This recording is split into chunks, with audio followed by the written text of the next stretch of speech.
नमस्कार दोस्तों, क्या 2027 में फिर से फूलपुर की सत्ता सपा के हाथों में जाएगी या इस बार भाजपा बसपा गठबंधन और निषाद राजभर रणनीति पलट देगी? जानिए पूरा सच ग्राउंड रिपोर्ट और वोट डेटा के आधार पर।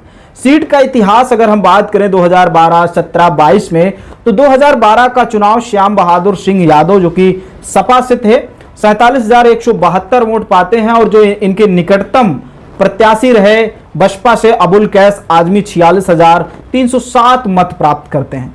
मात्र जीत का फासला 865 वोट रहता है, बहुत ही कम। मतलब आप समझ सकते हैं कि 865 वोट। 2017 के चुनाव के परिणाम की अगर हम बात करें तो विजेता रहते हैं अरुण कुमार यादव भाजपा से 68,435 वोट प्राप्त करते हैं। दूसरे स्थान पर आते हैं अबुल कैस आजमी जो कि 61,140 वोट प्राप्त करते हैं, बीएसपी से होते हैं। तीसरे स्थान पर आती है समाजवादी पार्टी जो कि श्याम बहादुर सिंह यादव होते हैं, 38,099 वोट प्राप्त करते हैं।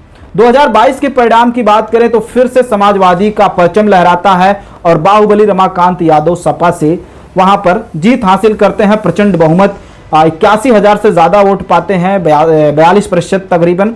और जो है बीजेपी को हार का सामना करना पड़ता है। जो जीत का अंतर होता है 25,306 वोट होता है। जातिगत समीकरण की अगर हम बात करें आजमगढ़ में कौन किसके साथ है, तो जाति समूह अनुमानित जो वोट का झुकाव रहता है, यादव लगभग 22% है, मजबूत आधार देखा जा सकता है। मुस्लिम भी 20% के करीब है, तो यादव मुस्लिम जो है ये सपा के समर्थक हैं। साथ में राजभर, निषाद और कश्यप भी 25% माने जाते हैं। तो सपा अगर इनका वोट अपनी तरफ आकर्षित करती है तो कहीं ना कहीं सपा का परचम भारी हो जाता है। सवर्ण भी 12% के तकरीबन माने जाते हैं और अन्य ओबीसी जो है वो भी 10% के करीब है।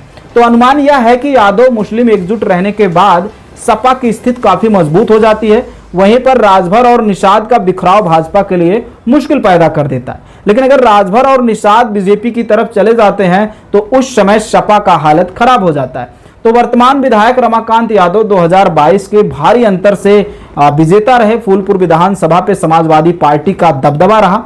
बार बार दल बदलने वाले अनुभवी नेता हैं, लेकिन जमीन पर सीधे संवाद, लेकिन कई मामले में इनके ऊपर विवाद है और ये वर्तमान समय में कानून के शिकार हो चुके हैं और इन पे जेल का सजा हो चुका है, इन पे मुकदमा चल रहा है और ये जेल में है।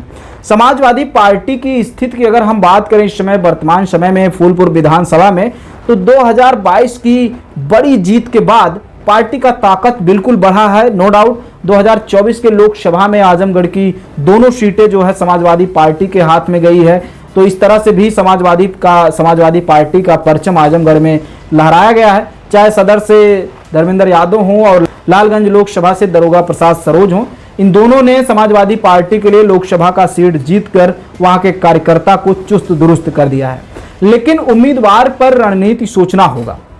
जो रिपोर्ट बताता है कि क्या नया चेहरा फूलपुर विधानसभा में उतारा जाएगा। यदि नया युवा और शुद्ध सपा चेहरा सामने आया तो वोट बैंक में वृद्धि की गुंजाइश है।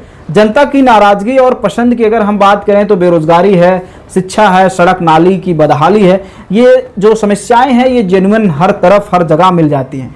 विधायकों की बदल के छवि को लेकर भरोसे में थोड़ी सी कमी है। संवाद और व्यक्तिगत की जो उपस्थिति होती है उसमें यादव मुस्लिम वोटर अभी भी सपा के साथ मुस्तैदी से खड़ा है और जाहिर सी बात है कि सपा के साथ है, इसीलिए सपा जो है जीत रही है। क्या जनता 2027 में वही नेता चाहती है या नया साफ छवि वाला चेहरा खोजती है? अब डिपेंड करता है कि 2024 के लोकसभा चुनाव का असर आजमगढ़ के सपा का झंडा लहराया गया। बिल्कुल आजमगढ़ के दोनों लोकसभा की सीटें जो है समाजवादी पार्टी के खेमे में गई, लेकिन फूलपुर के कई बूथों में सपा को बढ़त मिली और निषाद राजभर का जो वोट है वो पूरी तरह से ट्रांसफर नहीं हुआ है।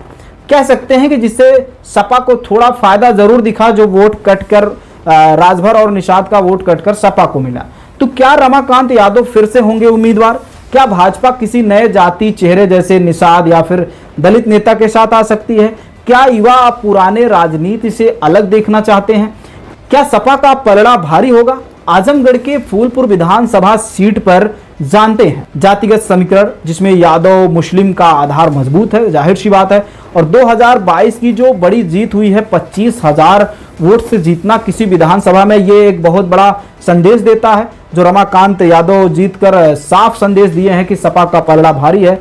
साथ में 2024 का मनोवैज्ञानिक असर है, क्योंकि लोकसभा की दोनों सीट जीतकर आजमगढ़ में जो सपा का दबदबा जारी है और भाजपा का जो उम्मीदवार है वो संकट में होगा। क्यों संकट में होगा? क्योंकि कारण की बात अगर हम करें तो फूलपुर में इस वक्त समाजवादी पार्टी की पलड़ा भारी है। पलड़ा क्यों भारी है उसके बारे में मैंने बात कर दिया कि दोनों लोकसभा की सीटें निकलना, 25,000 मत से रमाकांत यादव जीतते हैं सपा की तरफ से, तो कहीं ना कहीं जो बीजेपी का कैंडिडेट होगा उसका मनोबल डाउन होगा और वो बिल्कुल संकट में होना लाजमी है।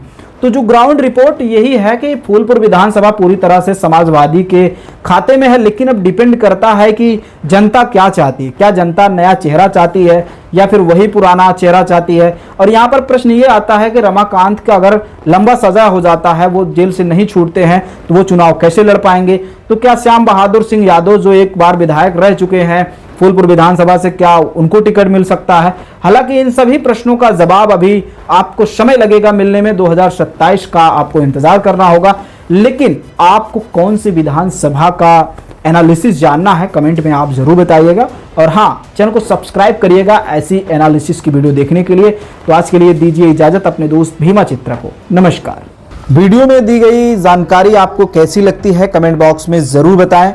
और प्यारे दोस्तों, चैनल का आर्थिक सहयोग करने के लिए, सच्ची पत्रकारिता को जीवित रखने के लिए दिए गए QR कोड पर आर्थिक सहयोग जरूर करें। नमस्कार, आभार, अभिनंदन। मैं भीमा चित्रा, मिलता हूं अगली वीडियो में।